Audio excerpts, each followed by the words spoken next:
I'm always so nervous about Fashion Week because I just want to be like this. And obviously you can't go to Paris. I've been and be telling like- her I want these shoes. I desperately want them. Hey everyone, I'm Tiwa Savage and you are watching Billboard News.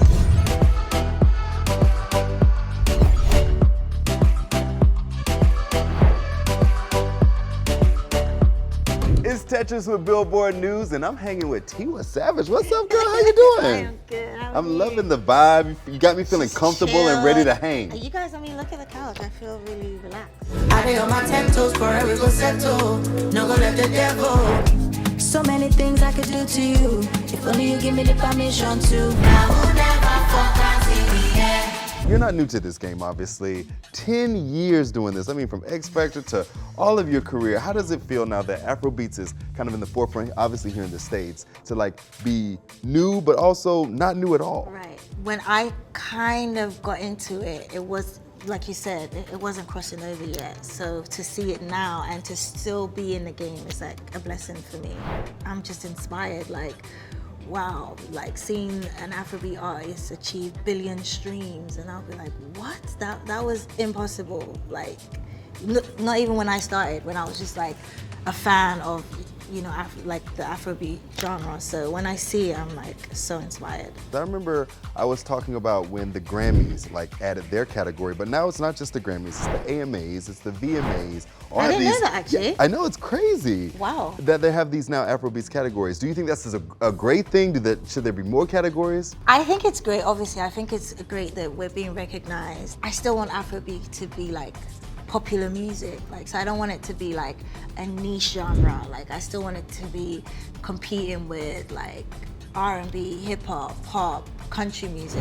And you've worked with some incredible artists also as a background singer, so we know you got vocals because you were singing behind Mary J. Blige, Kelly Clarkson, Beyoncé. These are vocalists. Like, tell me about that process and how it shaped you as an artist. It was great because I was able to learn and, you know, just be in the background and watch how, you know, they perform even when they don't feel like it, or even when they're having a bad day. Like, I was able to shadow them and, you know, just be prepared for when my time was up. Okay, so we know you got some R&B in you, okay? Yeah. It's not just the Afrobeat. So as you're working on new music, what's the vibe gonna be like? R&B, first time. I'm taking the step finally. I've been wanting to do it for so long. I've dabbled in it, you know, a couple of my songs, you can hear the influence. Right now I'm going full R&B. I'm not gonna forget my African roots, obviously, but yeah, I'm gonna take the risk. Even if it's just 10 people that stream it. I'm gonna take the Well, it risk. would be more than people that stream it. You know this already. Well, you, my family, my friends. And then like you're taking your time with it. So when can fans expect something from you? I would say I'm 50% done.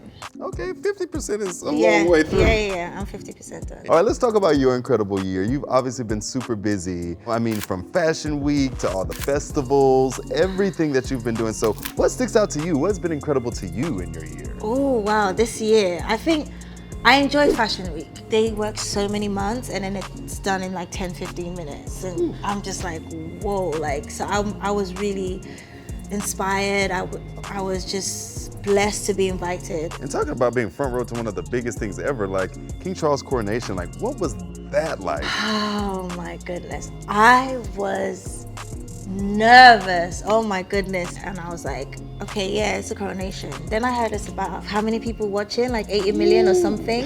Way too many. I said, what?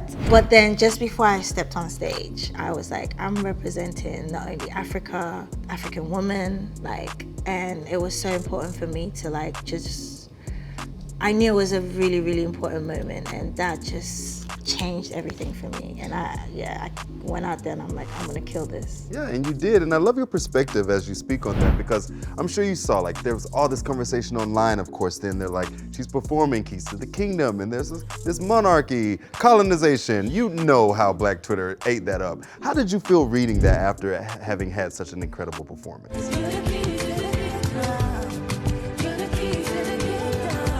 First of all, Keys to the Kingdom was a song I wrote or co-wrote for my son. It was to celebrate men because I feel like there's a lot of songs out there. There's like bashing the black man and, you know, that kind of thing. So I wanted a song that was celebrating, you know, the black man and saying, you have the keys to the kingdom, and they chose that song. But the conversation I knew was gonna happen. And for me, I thought if we didn't have anybody representing us on that stage, everyone would be like, you know, they would criticize the monarch and say, you know, you don't have any artists, you know, supporting the Commonwealth. So for me, I thought it was a positive step in the right direction.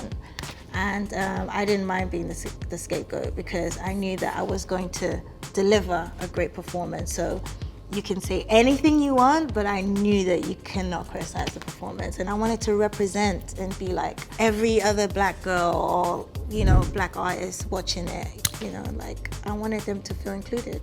Thanks so much for coming and hanging with us. Thank you.